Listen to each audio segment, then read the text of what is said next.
그날 저녁 남편이 거실 소파에 앉아 말했습니다. 졸혼하자. 처음엔 무슨 소리인지 몰랐어요. 졸혼? 그게 뭔데? 졸업하고 결혼하는 건가? 아니면 졸도할 만큼 힘든 결혼이란 뜻인가?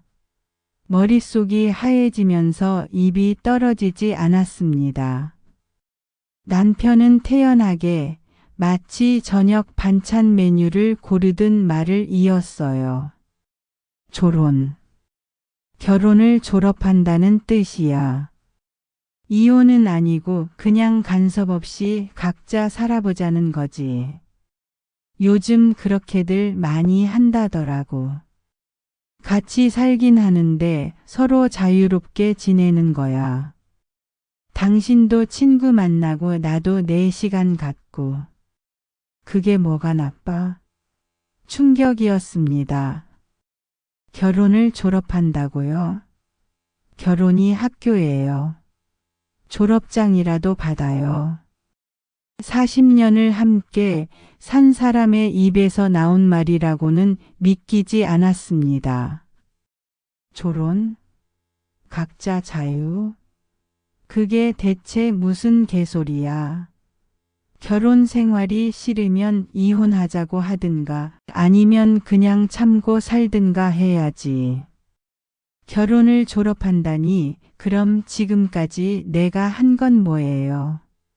실습이었어요.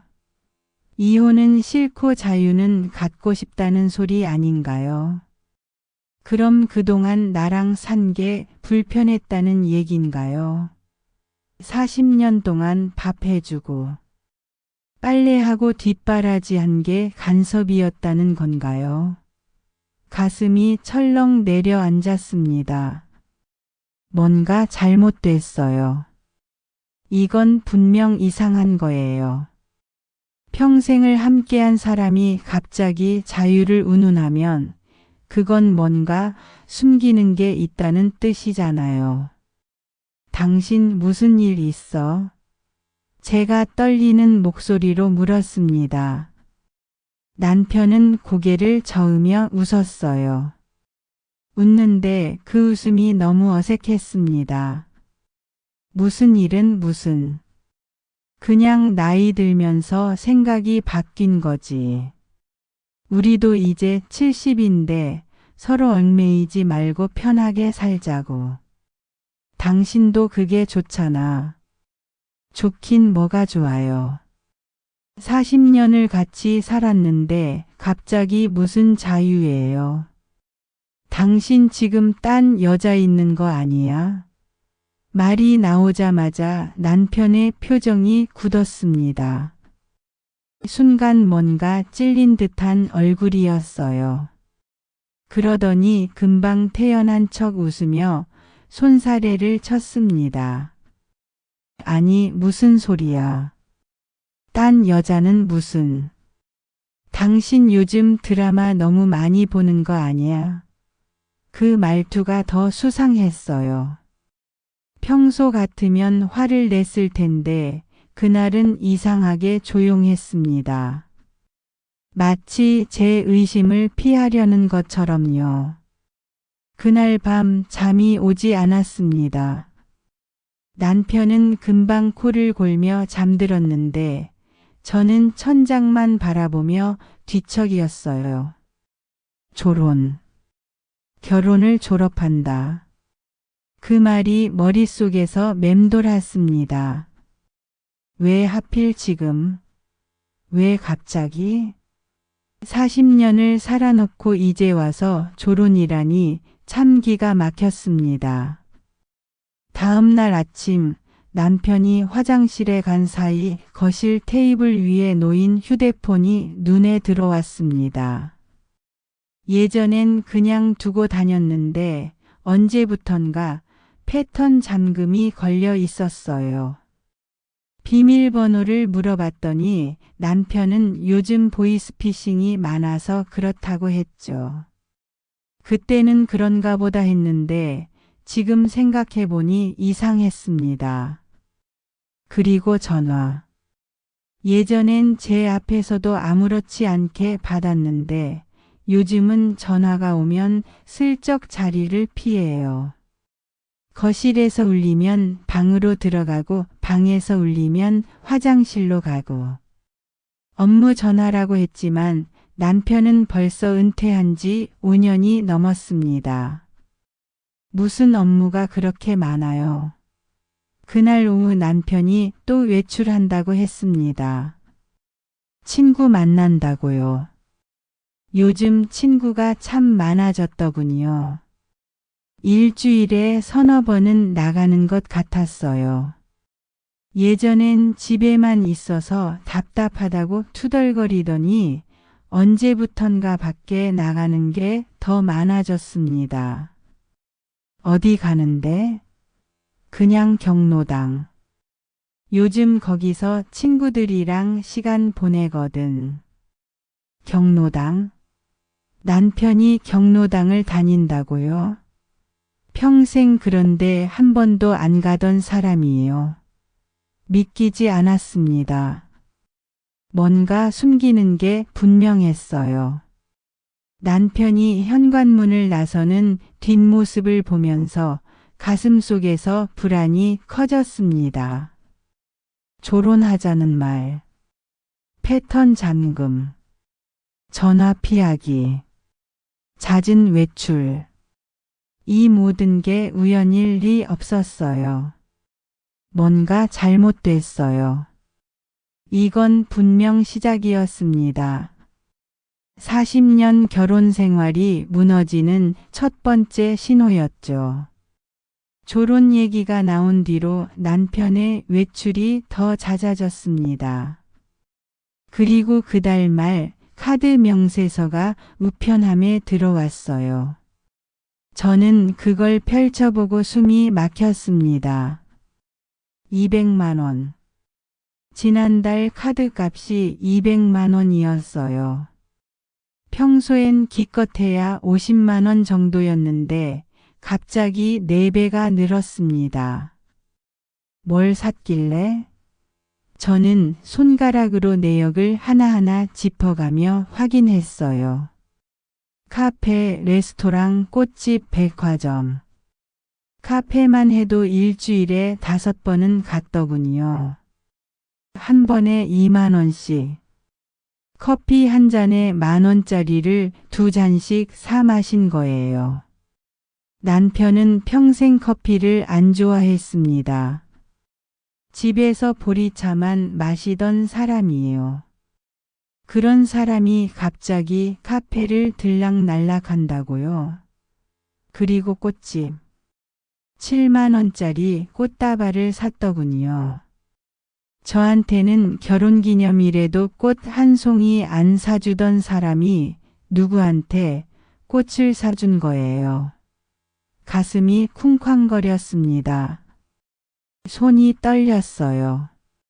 하지만 참았습니다. 일단 모르는 척하기로 했어요. 남편이 뭐라고 변명하는지 들어보고 싶었거든요.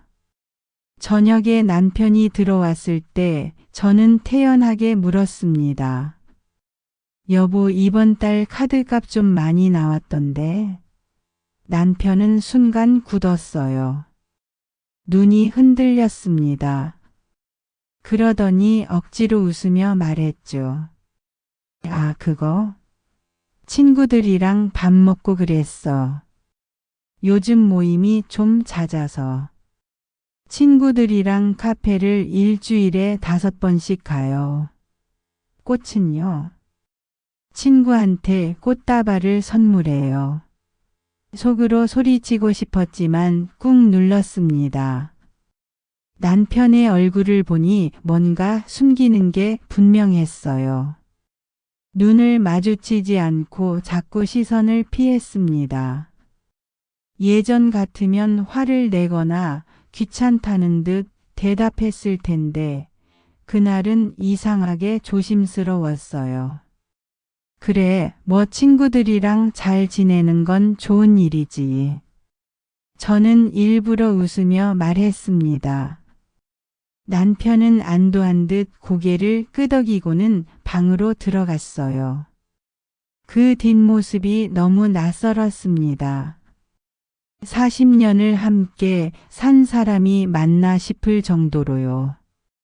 며칠 뒤 남편이 또 외출한다고 했습니다. 이번엔 경로당 간다고 하더군요. 저는 일부러 아무 말 하지 않았어요. 그냥 웃으며 잘 다녀오라고 했죠. 남편이 나간 지 10분쯤 지났을 때 문득 생각이 들었습니다. 차 안을 한번 확인해 보고 싶었어요. 뭔가 있을 것 같았거든요. 남편은 걸어서 나갔으니까 차는 아파트 주차장에 그대로 있을 거예요. 저는 슬리퍼를 끌고 주차장으로 내려갔습니다. 가슴이 두근거렸어요. 혹시 아무것도 없으면 어쩌지? 혹시 제가 너무 예민한 걸까? 그런 생각도 들었지만 발걸음을 멈출 수가 없었습니다. 차 앞에 섰을 때 손이 떨렸어요. 열쇠로 문을 열고 조수석을 들여다봤습니다. 처음엔 아무것도 안 보였어요. 그런데 바닥을 보는 순간 뭔가 반짝이는 게 보였습니다. 손을 뻗어 집어들었어요. 머리핀이었습니다. 검은색 머리핀. 작고 화려한 장식이 달린 여자 머리핀이었어요. 제 것이 아니었습니다. 저는 머리가 짧아서 머리핀을 쓰지 않거든요. 그럼 이건 누구 거죠? 손이 부들부들 떨렸습니다. 머리핀을 꽉 쥐고 서 있는데 눈물이 핑 돌았어요. 이게 뭐예요? 이게 대체 뭐냐고요. 남편 차 조수석에서 여자 머리핀이 나왔다는 게 말이 돼요. 그 순간 모든 게 연결됐습니다. 조론, 카드가, 카페, 꽃다발, 잦은 외출, 전화 피하기, 패턴 잠금, 그리고 이 머리핀. 다 이어지는 거였어요. 남편이 다른 여자를 만나고 있었던 거예요. 가슴이 무너져 내렸습니다. 숨이 막혔어요. 하지만 울 수가 없었습니다. 화가 나는 것보다 기가 막혔어요. 40년을 함께 산 사람이 이렇게 뻔뻔하게 거짓말을 할 수 있다는 게 믿기지 않았습니다. 저는 머리핀을 주머니에 넣고 집으로 돌아왔습니다. 거실 소파에 앉아서 멍하니 창밖을 바라봤어요. 혹시 내가 예민한 걸까? 혹시 오해인 걸까? 그런 생각도 들었습니다. 머리핀 하나로 남편을 의심하는 게 너무한 건 아닐까? 하지만 아니었어요. 제 본능이 말하고 있었습니다. 이건 오해가 아니라 진짜라고. 남편이 저를 배신하고 있다고. 그날 저녁 남편이 돌아왔을 때 저는 아무 말도 하지 않았습니다. 머리핀을 보여주지도 않았어요. 그냥 조용히 저녁을 차려주고 밥을 먹었습니다. 남편은 태연하게 밥을 먹으며 오늘 친구들이랑 재밌게 놀았다고 했어요. 저는 웃으며 고개를 끄덕였습니다. 겉으론 아무렇지 않은 척했지만 속은 무너지고 있었어요. 40년 결혼 생활이 한순간에 거짓말처럼 느껴졌습니다. 그날 밤 저는 이불을 뒤집어 쓰고 소리 없이 울었습니다. 옆에서 남편은 코를 골며 잤어요. 그 코 고는 소리가 그렇게 잔인하게 들릴 수가 없었습니다. 다음 날 저는 동네 슈퍼에 장을 보러 갔습니다. 계산대 앞에서 줄을 서 있는데 앞에 서 있던 아줌마 둘이 제 쪽을 힐끗 보더니 수군대기 시작했어요. 들으라는 듯이요. 저 아줌마 박씨 부인 아냐. 남편 바람난 것도 모르고 장 보러 왔네. 그러게. 박씨 요즘 경로당에서 오미정이랑 붙어 다닌다며? 아주 죽고 못 사는 것 같던데 오미정. 아, 그 화장 떡칠하고 성형한 여자.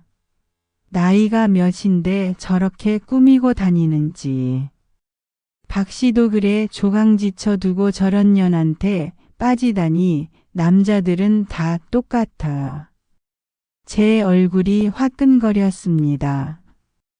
온몸에 소름이 돋았어요. 박씨. 박성우.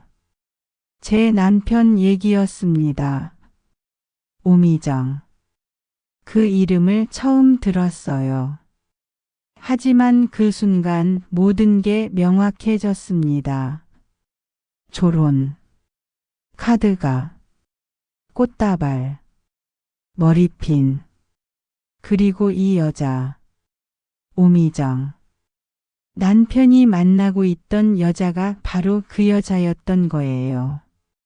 손에 들고 있던 장바구니가 떨어질 뻔했습니다. 다리에 힘이 풀렸어요. 숨이 막혔습니다.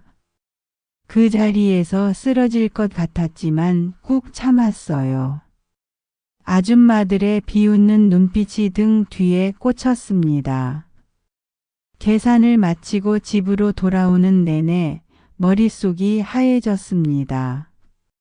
집에 도착했을 때 남편은 거실 소파에 앉아 텔레비전을 보고 있었어요. 태연한 얼굴로요. 저는 장바구니를 부엌에 내려놓고 떨리는 목소리로 물었습니다. 당신 오미정이라는 사람 알아? 남편의 손이 멈췄습니다. 리모컨을 쥔 손이 굳어지더니 천천히 고개를 돌렸어요. 눈이 흔들렸습니다. 하지만 금방 태연한 척 웃으며 말했죠. 아, 경로당에서 아는 사람. 왜? 경로당에서 아는 사람. 그게 끝이에요. 동네 방네 소문난 걸 모르는 줄 알아요. 저는 목소리를 높였습니다. 남편은 짜증스러운 표정을 지으며 한숨을 쉬었어요. 뭘 그렇게 예민하게 구는 거야.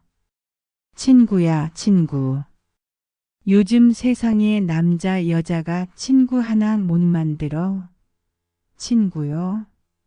40년을 함께 산 아내한테 조론하자고 해놓고 다른 여자랑 친구하는 게 당연하다는 거예요. 남편은 어이없다는 듯 웃었습니다. 그 웃음이 너무 잔인했어요. 그러니까 내가 조론하자고 했잖아. 당신도 친구 만들어. 나도 내 인생 살고 당신도 당신 인생 살고. 그게 뭐가 나빠? 요즘 노년층은 다 그렇게 산다고. 서로 간섭 안 하고 자유롭게. 자유롭게요? 그게 자유예요. 그냥 바람 피우고 싶으니까. 조론이라는 그럴싸한 핑계를 댄 거 아니에요. 남편은 대꾸하지 않았습니다. 그냥 텔레비전 채널만 돌렸어요. 제 말은 듣지도 않는다는 듯이요. 그 무심한 태도가 더 화가 났습니다. 당신 지금 나를 바보로 아는 거야? 조론이 뭔지 알아? 결혼을 졸업한다며? 그럼 40년 동안 내가 한 건 뭐야? 당신 뒷바라지하고 밥 해주고 빨래하고 애 키우고. 그게 다 실습이었어. 이제 졸업하니까 다른 여자 만나도 된다는 거야. 남편은 여전히 무표정했습니다. 그러더니 차갑게 말했어요. 당신도 이제 당신 인생 살아. 나한테 매달리지 말고. 그 말이 가슴에 꽂혔습니다. 매달린다고요? 40년을 함께 산 사람한테 매달린다는 말을 듣다니. 저는 그냥 당연한 걸 요구한 것뿐인데 그게 매달리는 거예요. 눈물이 났습니다. 하지만 울고 싶지 않았어요. 이 사람 앞에서 무너지고 싶지 않았습니다. 다음 날 저는 일부러 경로당으로 갔습니다. 직접 눈으로 확인하고 싶었어요. 남편이 어떤 여자 때문에 저를 버리는지, 그 여자가 대체 뭐가 좋은지 보고 싶었습니다. 경로당 창문 밖에 서서 안을 들여다봤어요. 그리고 그 순간 제 눈이 멈췄습니다. 남편이 보였습니다. 그리고 그 옆에 여자가 있었어요. 오미정이었을 거예요. 60대 초반쯤 돼 보이는 화려한 옷차림의 여자였습니다. 빨간색 블라우스에 진한 화장, 귀에는 큼직한 귀걸이가 달랑거렸어요. 머리는 파마를 해서 부풀려 놓았고 입술엔 새빨간 립스틱을 발랐더군요. 저는 평생 그렇게 화려하게 꾸민 적이 없었어요.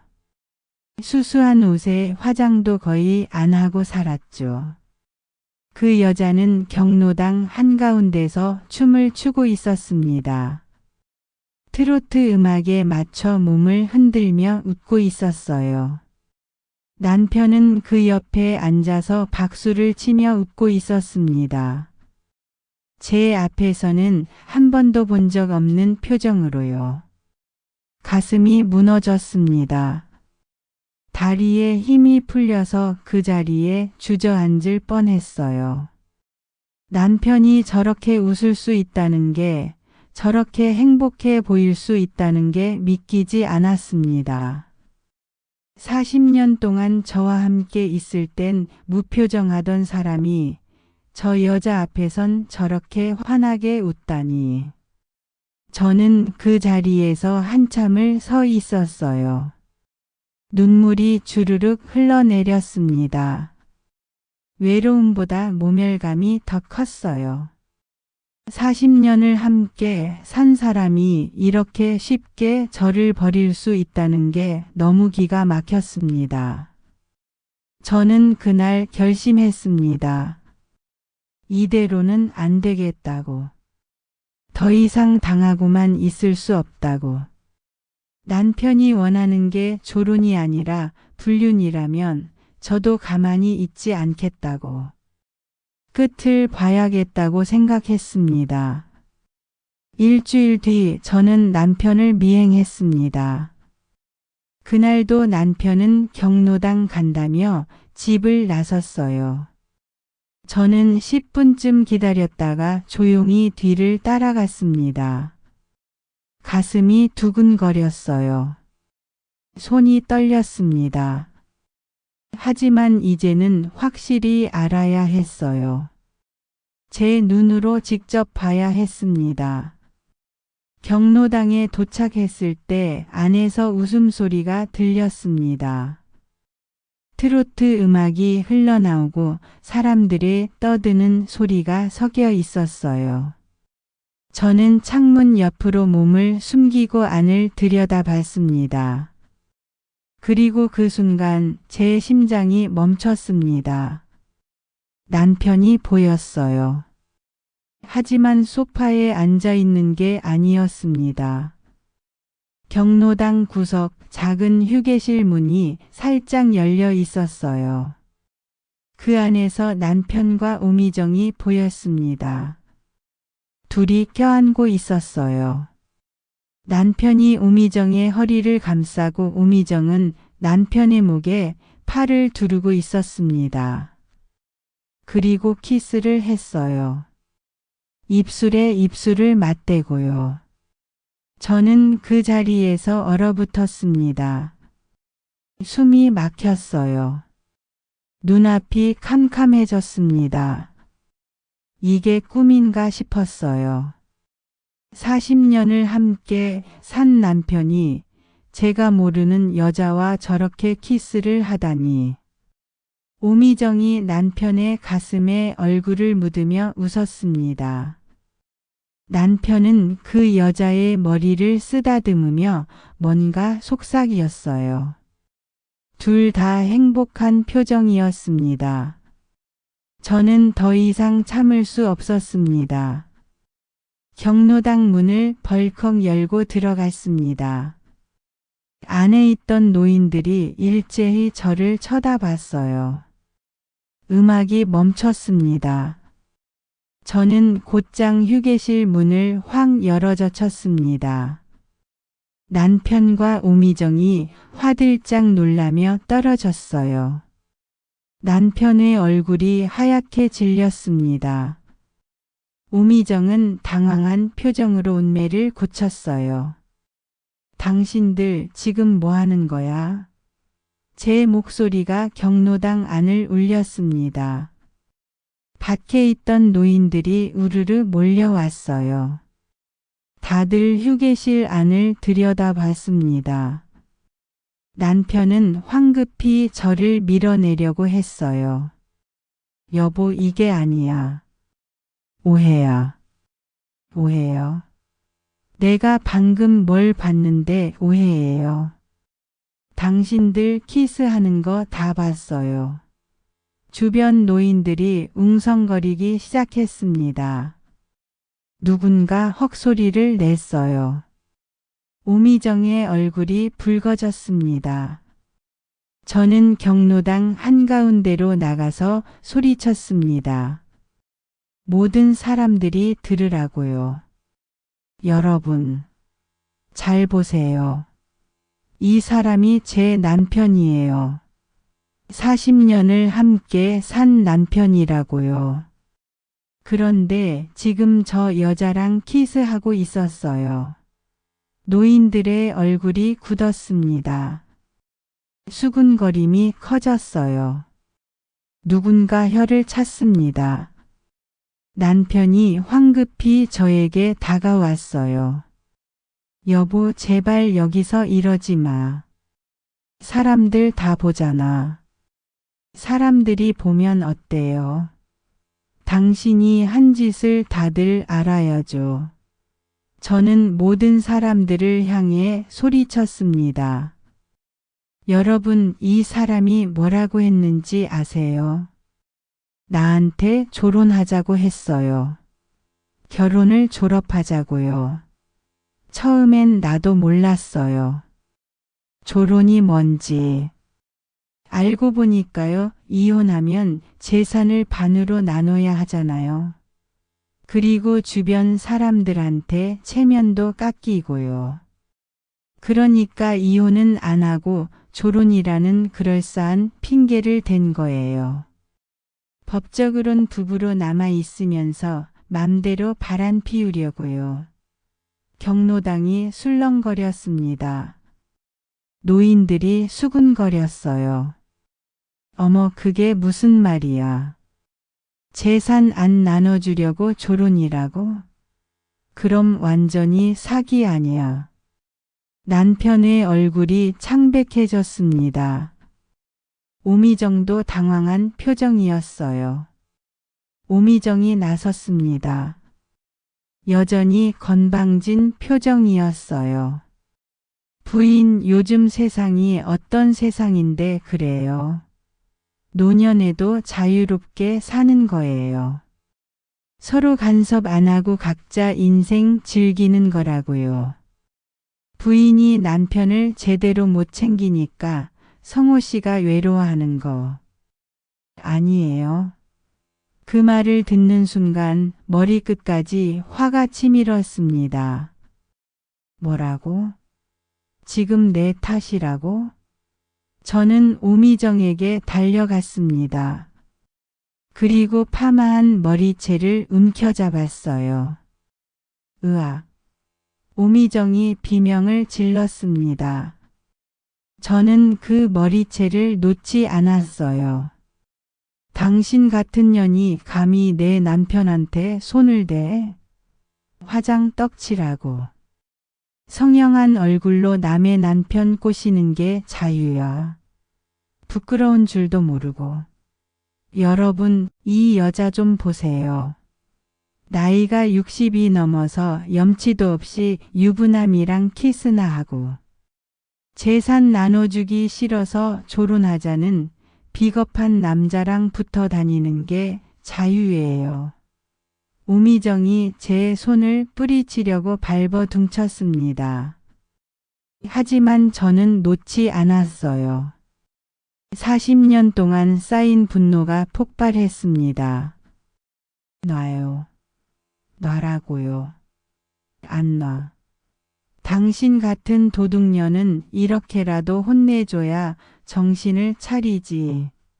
주변 노인들이 웅성거렸습니다. 누군가 말렸지만 저는 듣지 않았어요. 남편이 황급히 달려와 저를 떼어냈습니다. 여보, 그만해. 제발. 저는 남편을 밀쳐냈습니다. 그리고 남편의 멱살을 잡았어요.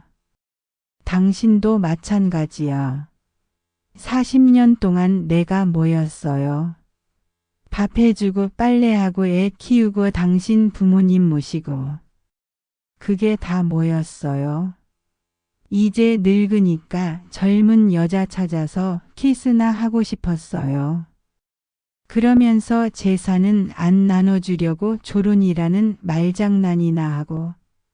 남편은 아무 말도 하지 못했습니다. 고개를 숙였어요. 주변 노인들의 시선이 남편에게 쏟아졌습니다. 참 비겁하네. 재산은 지키고 바람은 피우고. 저런 사람이랑 40년을 살았다니 부인이 불쌍해. 좋아요. 당신이 원하는 대로 해줄게요. 조론? 그런 거 필요 없어요. 이혼해요. 깔끔하게 이혼하자고요. 재산? 당연히 반으로 나눠야죠. 당신 같은 쓰레기랑은 1분 1초도 더 못 살아요. 경로당 안이 조용해졌습니다. 모두가 숨죽이며 저를 쳐다봤어요. 남편의 얼굴이 창백해졌습니다. 오미정은 흐트러진 머리를 매만지며 저를 노려봤어요. 저는 오미정을 다시 한번 쳐다봤습니다. 그리고 당신 조심해요. 오늘은 머리채만 잡았지만 다음엔 가만 안 둘 거예요. 남의 가정 파괴한 대가가 뭔지 똑똑히 보여줄 테니까. 저는 돌아서서 경로당 문을 박차고 나왔어요. 뒤에서 웅성거리는 소리가 들렸지만 돌아보지 않았습니다. 집으로 돌아오는 길 눈물이 멈추지 않았습니다. 하지만 이상하게도 가슴이 후련했어요. 드디어 끝을 낼 수 있겠다는 생각이 들었습니다. 40년 결혼 생활 이제 정말 끝낼 때가 된 거예요. 경로당에서 돌아온 그날 밤 저는 이혼 서류를 꺼냈습니다. 남편은 사흘 동안 집에 들어오지 않았어요. 아마 오미정한테 갔겠죠. 아니면 어디 모텔에라도 처박혀 있거나요. 상관없었습니다.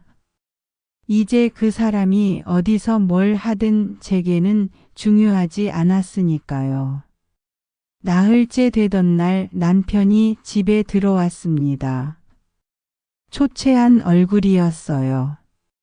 경로당에서 창피당한 게 아직도 충격이었나 봐요. 여보, 우리 다시 생각해보자. 내가 잘못했어. 오미정이랑은 끝났어. 저는 차갑게 웃었습니다. 끝났다고요? 경로당에서 키스하던 게 끝난 거예요. 아니면 동네방네 소문나서 창피해서 끝난 거예요. 남편은 아무 말도 하지 못했습니다. 저는 이혼 서류를 남편 앞에 내밀었어요. 도장 찍어요. 재산은 반으로 나누고 깔끔하게 정리합시다. 남편의 얼굴이 하얗게 질렸습니다. 재산을? 집을 팔아서 나눈다고? 그건 너무 심한 거 아니야? 심해요. 당신이 한 짓이 더 심하죠. 도장 안 찍으면 법원 가서 재판할 거예요. 불륜 증거 다 있으니까 어차피 결과는 똑같아요. 남편은 결국 떨리는 손으로 도장을 찍었습니다. 40년 결혼 생활이 그렇게 도장 하나로 끝났어요. 한 달 뒤 저는 법원 창구 앞에 섰습니다. 이혼 서류를 들고 있는 제 손이 떨렸어요. 40년 결혼 생활이 이 종이 한 장으로 끝난다는 게 믿기지 않았습니다. 창구 직원이 서류를 받아들고 확인했어요. 도장이 제대로 찍혔는지 서명이 맞는지 그 모든 게 기계적으로 진행됐습니다. 40년이라는 세월이 그냥 행정 절차 하나로 끝나는 거였어요. 접수 완료됐습니다. 이혼 확정 통지서는 일주일 후에 우편으로 발송됩니다. 직원의 목소리가 너무 담담했습니다. 제게는 인생이 바뀌는 순간인데 그 사람에게는 그냥 업무였던 거죠. 저는 고개를 끄덕이고 법원을 나왔습니다. 햇빛이 눈부셨어요. 이상하게도 가슴이 답답하지 않았습니다. 오히려 후련했어요. 드디어 끝났다는 안도감이 밀려왔습니다. 재산 분할도 깔끔하게 정리됐습니다. 집은 팔아서 반으로 나눴어요. 예금도 반으로 나눴죠.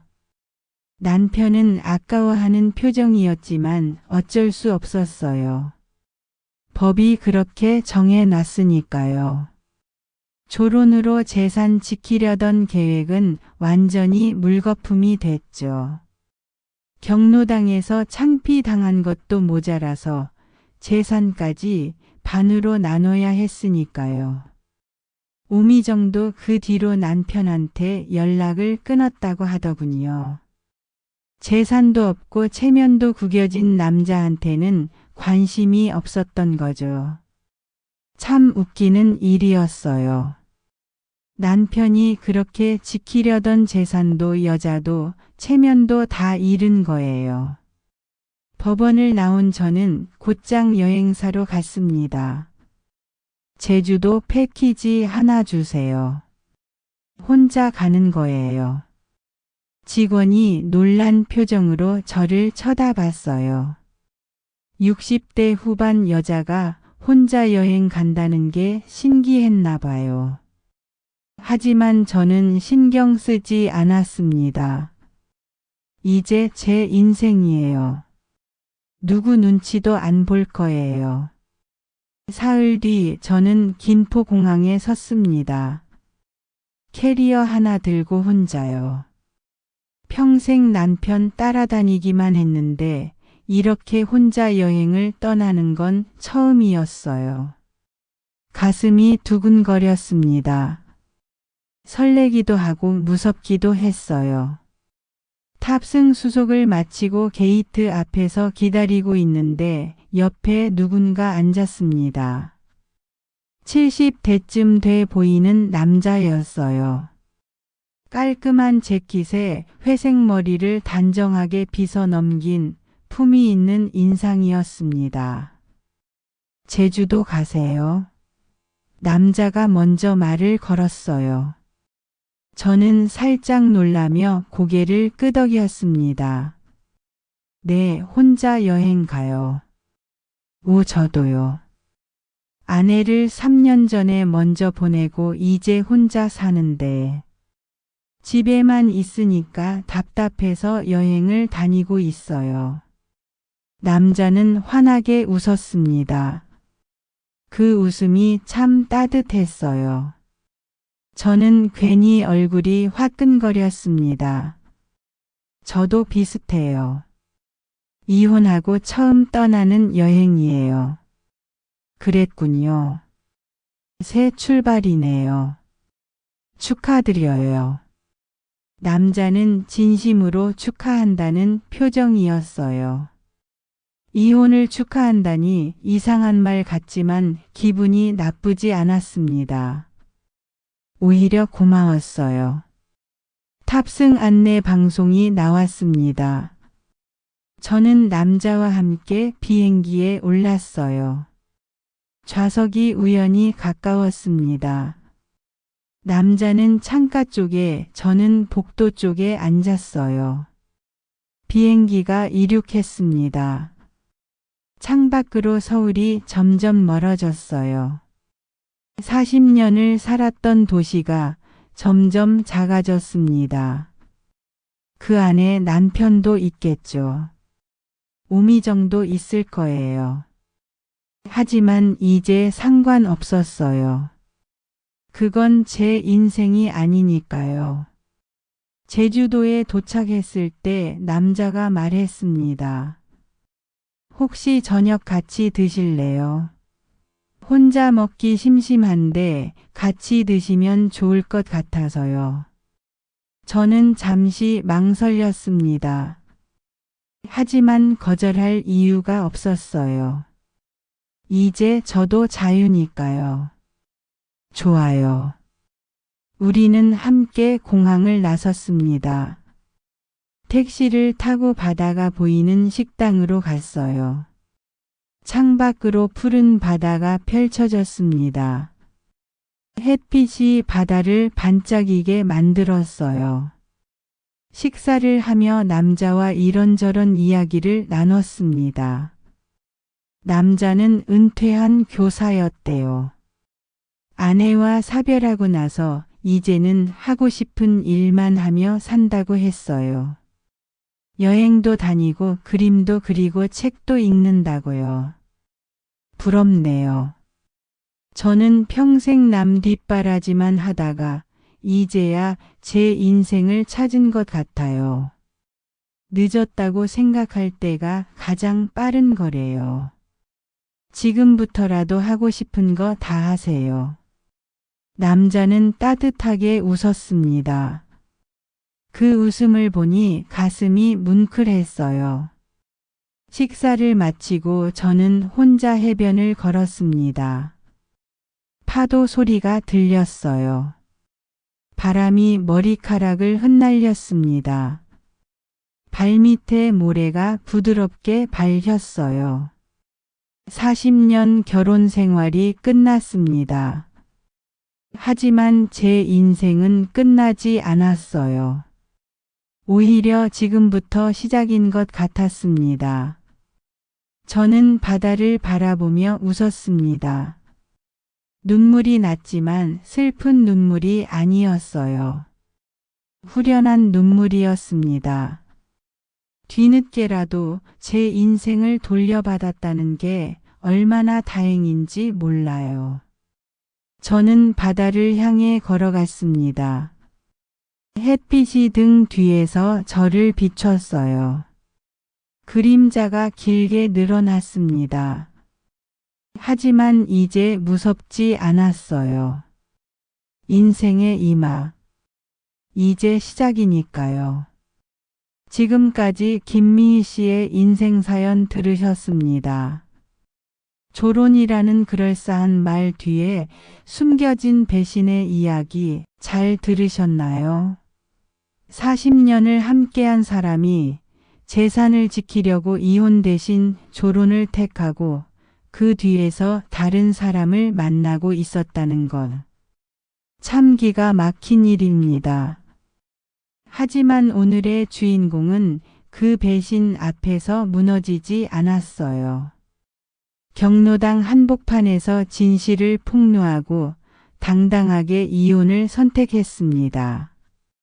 그리고 혼자서 제주도 여행을 떠났죠. 나이 들었다고 오래 함께 살았다고 참고 살아야 한다는 법은 없습니다. 뒤늦게라도 자신의 인생을 되찾는 것, 그것이야말로 진짜 용기입니다. 여러분이라면 이런 상황에서 어떻게 하셨을까요? 참고 사셨을까요? 아니면 당당하게 끝을 내셨을까요? 댓글로 여러분의 생각을 들려주세요. 저는 은퇴 후 세상과 다시 연결되고 싶은 마음으로 사람들의 이야기를 전하는 사연 DJ가 된 김영자입니다. 누군가의 인생을 대신 전하고 때로는 제 이야기처럼 함께 웃고 울며 그렇게 하루하루를 다시 써내려가고 있습니다. 구독과 좋아요, 그리고 기분 좋은 댓글은 제가 다음 사연을 전할 수 있는 가장 큰 힘이 됩니다. 오늘도 들어주셔서 고맙습니다. 따뜻한 하루 보내세요.